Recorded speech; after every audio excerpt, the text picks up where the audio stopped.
அஸ்ஸலாமு அலைக்கும். Hi friends, இன்றைக்கி நம்ம என்ன பார்க்க போகிறோம்னா ரொம்ப பாரம்பரியமான கேரளா நாகர்கோவில் ஃபேமஸ் கிண்ணத்தப்பம் எப்படி பண்ணுறதுன்னு பார்க்கலாம். அதை செய்கிறதுக்கு நான் மெஷரிங் கப்பில் 1 கப் அளவுக்கு பச்சரிசி எடுத்துக்கிட்டேன். அதாவது அரை கப்பில் 2 கப்பு. நீங்கள் கிராம் கணக்கில் கேட்டிங்கன்னா 200 கிராம் போல் இருக்கும். அதை கொஞ்சமாக தண்ணி சேர்த்து நல்லா க்ளீன் பண்ணிவிட்டு ஒரு 3 மணி நேரம் போல் ஊற வச்சு எடுத்துக்கோங்க. ஊற வச்ச அரிசி ஒரு மிக்ஸி ஜாரில் சேர்த்துட்டு அதில் அரை கப் அளவுக்கு தண்ணி சேர்த்து நல்லா நைஸாக பட்டு போல் அரைச்சி எடுத்துக்கணும். இந்த மாதிரி அரைச்ச பிறகு ஒரு பாத்திரத்தில் மாற்றிக்கோங்க. அதுக்கப்புறம் அதே மிக்ஸி ஜாரில் 1 கப் பச்சரிசிக்கு 2 கப் அளவுக்கு தேங்காய் துருவல், அதாவது நான் 2 கப் எடுத்து அதனால் 4 கப் அளவுக்கு தேங்காய் துருவல், ஒரு அரை கப் அளவுக்கு தண்ணி சேர்த்து இதையுமே திக்காக அரைச்சி எடுத்துக்கோங்க. நல்லா அரைச்ச பிறகு அது ஒரு காட்டன் துணி வச்சு நல்லா பால் மட்டும் திக்காக புழிஞ்சு எடுத்துக்கோங்க. பால் நல்லா புழிஞ்ச பிறகு நம்ம அரைச்சி வச்சுருந்தோம் இல்லையா பச்சரிசி மாவு, அதில் சேர்த்து நல்லா மிக்ஸ் பண்ணிக்கோங்க.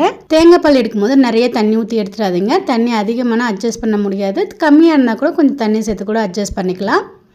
தேங்காய் பால் எடுத்த பிறகு நம்ம 1 கப் பச்சரிசி எடுத்தோம் இல்லையா, அதுக்கு 1 கப் அளவுக்கு சர்க்கரை எடுத்துருந்தேன். நம்ம எந்த கப்பில் பச்சரிசி எடுத்தோமோ அதே கப்பில் சர்க்கரையும் எடுத்துக்கோங்க.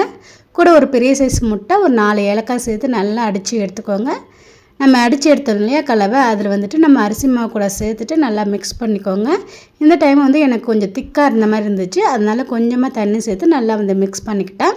நல்லா தண்ணி சேர்த்து மிக்ஸ் பண்ண பிறகு இது கூட நம்ம ஏலக்காய் சேர்த்து அடித்தோம் இல்லையா, அதில் 1-2 மையாமல் இருக்கும். அதுக்காக நல்லா வடித்து எடுத்துக்கலாம். இதோட கன்சிஸ்டன்சி நல்லா திக்கான பால் மாதிரி இருக்கணும். இந்த மாதிரி ஏதாவது குப்பைங்கள் இருந்துச்சுன்னா இந்த மாதிரி வடித்து எடுத்துக்கோங்க.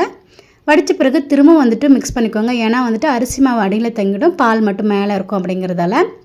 அதுக்கப்புறம் நம்ம இட்லி அவிப்போம் இல்லையா, அந்த மாதிரி தண்ணி ஊற்றி இட்லி பாத்திரத்தில் ஒரு 5 நிமிஷம் கொதிக்க வச்சுருங்க.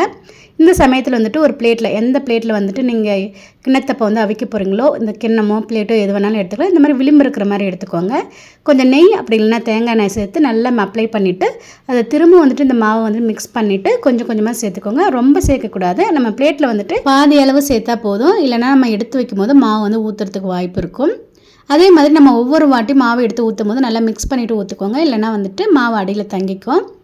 இப்போ இட்லி சட்டிலேருந்து நல்லா ஆவி வந்துருச்சு. அதை எடுத்து வச்சுட்டு அதில் கொஞ்சமாக ஜீரகம் சேர்த்துட்டு மூடி போட்டுடணும். முதல்ல கிண்ணத்தப்பத்தை வச்சுருந்த தட்டை, அதுக்கு மேலே இட்லி சட்டி மூடி மூடி வைக்கணும்.